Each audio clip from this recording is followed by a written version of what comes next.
Welcome to Nasdaq TradeTalks. I'm Jill Malandrino, Global Markets Reporter at Nasdaq. Joining us for this segment, we have Ziad Asghar. He's Senior Vice President of Product Management at Nasdaq-listed Qualcomm, and we're here to discuss on-device AI and why it requires more than just cloud to execute on that. Ziad, it's great to have you with us. Welcome to TradeTalks. Thank you for having me. How has Qualcomm come to establish itself as a leader in on-device AI?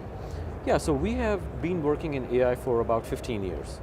And our R&D teams have been looking at it, and really our focus has been how to be able to take the AI capabilities and look at these models, compress them, distill them, and quantize them to be able to make them fit on very small devices that fit in the palm of our hands. Just imagine, right? Typically people who run these on very large graphics engines that burn hundreds of watts of power, that require liquid cooling.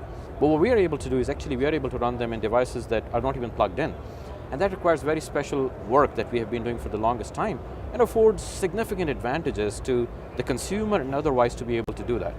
And what we envision is a hybrid AI context, which means that basically you can have part of the processing happen on the device, and when you need to run very large AI workloads, you can always go to the cloud. But you know, what it offers with that is it solves the problem of privacy. Any query that you put out there stays on the device. If you're taking a document that you're summarizing, stays on the device. If that document is of a confidential nature, you don't have to worry about it, right? Along with the savings that come from a cost perspective and from all the other angles. So it's a very significant advantage, and the hardware that we have built, it's hardware that's able to do more AI processing for any given amount of power than anybody else. So it extends a huge advantage to us. We have created what we call our AI stack, a very special software to be able to make use of that capability, and then a whole suite of tools to be able to make it run on a small device like a smartphone. Why does generative AI need more than the cloud to scale? Yeah, it's a great question, right? But one of the parts that I mentioned earlier was privacy, right? So when, let's say, we've heard recently about people who have asked queries, but those queries were of a private nature. You can do things like code gen, which means, let's say you're writing code, and there is a bug that you're trying to identify in your code. What you would have to do is put that in a program, but it would be uploaded to the server. But let's say you can do it on the device. Well, that code never left your PC, it never left your smartphone, and as such, it stayed safe and secure. Along with that, like I mentioned, you must have seen the data that for some of these LLMs, it requires almost like a bottle of water worth of water to cool down for cooling solutions. So from a sustainability perspective, it's a big advantage as well.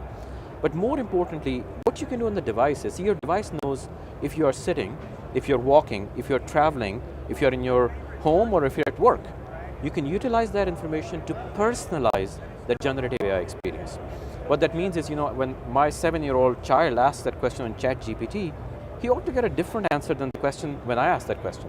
And that personalization, I think, is going to be really the holy grail, because it allows us to be able to make the generative AI experience on the device far better.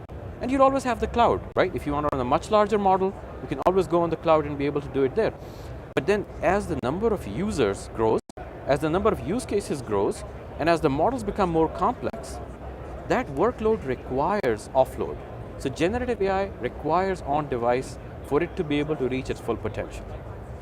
Back in October, Qualcomm announced its latest processors with generative AI in mind. Tell us about what kind of generative AI and AI use cases are on the latest devices. Absolutely. So we launched our Snapdragon X Elite for personal computing, and it has about 45 TOPS, or a lot of AI capability on it. But just imagine what you can do now. You can have a co-pilot that's actually not just running once or twice. It's running all the time. It's running from your behaviors. How do you use the device? And it's able to help you in multiple places. Let's say we could have this call, but your PC can now essentially transcribe it, and you can tell your PC, well, make me 3 slides worth of exactly what we discussed. It goes ahead and makes that for me. Your smartphone can actually take this picture of our discussion, but you say, I don't like the background here.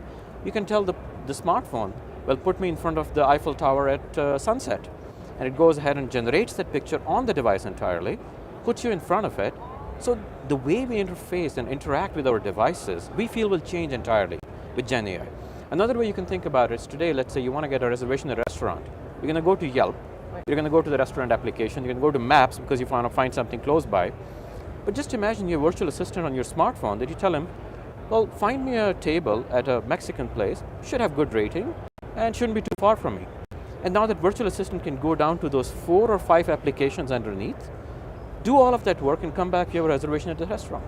Yeah. So it changes the way we interface with our devices. It's such a time saver and more efficient, and we're starting to see commercial smartphones launching that are powered by Snapdragon Gen 3 processors. Can you tell us a bit of how they're featuring generative AI on their latest devices? Oh, absolutely. So the great part is, what I'm talking about, these are enabled on our platforms today. So if you take the example of Snapdragon 8 Gen 3, which is our platforms for smartphones, we essentially launched it end of last year, and it's been doing amazingly well because some of these use cases that I talked about, for example, integration into the camera application, some of our partners are putting that in there. You can have the ability to be able to do translation.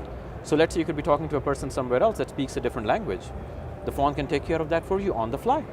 You have the ability, for example, to take a picture and you can say, well, zoom this out for me. And it actually fills out all the details using generative AI. That information was not there. So there's a lot of new use cases that our partners are coming out with that really is going to make these devices very, very interesting. And it actually gets to a point where I think our consumers will say, I want an AI PC as my next device, or I want an AI smartphone as my next device. And we think that this will start a new upgrade cycle, which is actually going to be very, very amazing for all of us. That is going to be amazing. Maybe I should be asking generative AI this, but what new use cases do you envision coming in the future? Yeah, so I think we're really scratching the surface. I mean, not a day goes by where we don't have a new model coming out, where we have a new capability coming out from the perspective of being able to take different applications. So I'll give you an example that we have multi-modality models coming. What does that mean? Today you would do a text to text, you do a text to image. The models that are coming out will be able to do text to image, image to text. Just take the example of image to text. If you are a visually impaired person, that image to text tells you, standing at an intersection, well, there are 3 cars in front of you, the light is red, so the applications that we'll have coming out are going to be great from a society's perspective, and I think that's what makes it very exciting for me. Let's take the example of education. You're sitting in a classroom, and each student, let's say, has a tablet in their hands. The camera on the tablet can assess if the student is able to grasp that material or not. What if you could change that lesson plan on the fly and be able to make it such that every student is moving at a different pace, but doing it at exactly what works for them? What if we could do, box that sits in some elderly's home where it's monitoring their health at all times?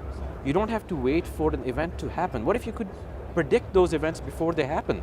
And all of that is possible with this notion of hybrid AI, with us being able to do more on the device, combining the strength of the cloud along with that to make these use cases real. All right, I appreciate the insight. Thanks for joining us on Trade Talks, and thanks for joining me from CES. I'm Jill Malandrino, Global Markets Reporter at Nasdaq.